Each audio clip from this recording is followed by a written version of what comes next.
Hello everyone, I'm Lynn Coda, I'm the superintendent for the Franklin Northeast Supervisor Union. And I'm Morgan Daybell, the business manager for Franklin Northeast.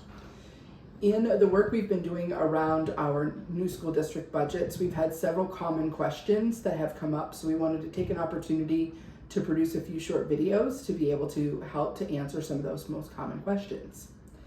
So Morgan, one of the most common questions that comes up is, how can we have a district tax rate that is lower than it has been for the last several years, and then have each community have a tax rate in their town that is different than the other towns within their community, and they tend to be higher than that district tax rate? Can you explain that? Sure. So basically our local boards set the district tax rate, and that is a function in part of the yield, which is a figure that we get from the state. Those local tax rates are then applied by what's called the CLA, or the Common Level of Appraisal, another number we get from the state. This is from the tax department. Basically, the Common Level of Appraisal is trying to equalize property values across different towns.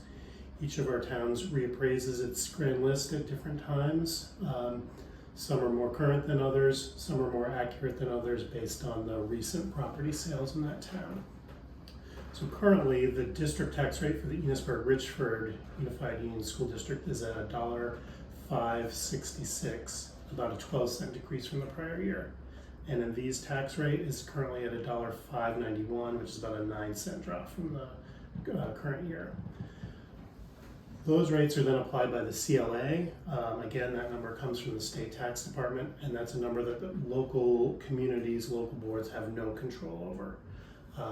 That allows a property holder in Montgomery to pay their fair share compared to a property owner in Berkshire who might have the same property at the same listed level, but different fair market values on those properties.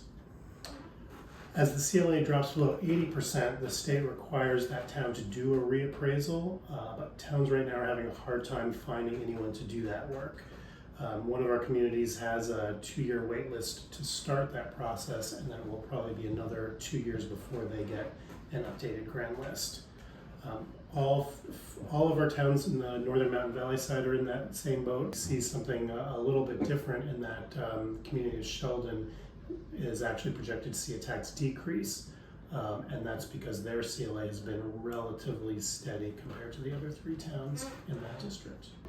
In the Enosburg-Richford side, Richford has recently reappraised their grand list, and so as you can see in the charts that we're showing, their tax rate is actually lower than the district rate because their property values, their fair market property values, are lower than what that new grand list figure is.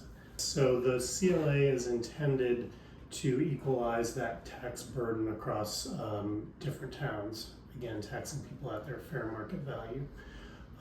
The difference in terms of a tax increase from one town to the next is really a function of how much their individual common level of appraisal is changing year over year.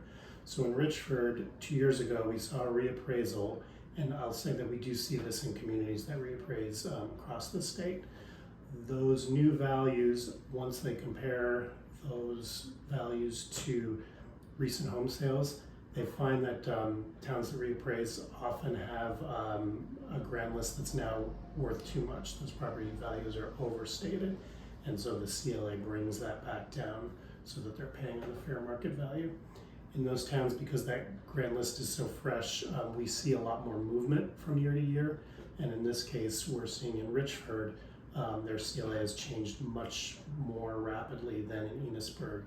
And so even though they're paying less taxes on a $100,000 home, the change from the prior year is actually much higher than it was in Enosburg. So I hope this video was helpful, and I hope that community members now understand the difference between a district tax rate and a homestead property tax rate in each of our communities, and how the CLA impacts the homestead tax rate.